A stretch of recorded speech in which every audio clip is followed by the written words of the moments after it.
Hello guys, in this tutorial you will learn how you can create a space on X, formerly known as Twitter. So let us guide you through it. Head over to your X account and click into More here at the bottom of that panel and select Create Your Space here.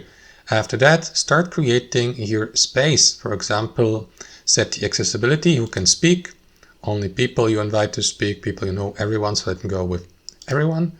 And after that, set the topic you would like to talk about in your space, like, I don't know,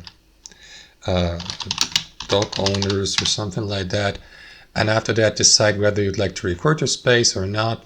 You may also schedule the space if you'd like to start it at a specific date later by clicking into this button and select the start date here, month, day, year, the hour, for example, the time, and so on and so forth, and click into schedule here.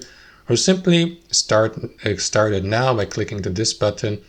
Make sure that you give X the permission to use and to access your microphone here on Google Chrome.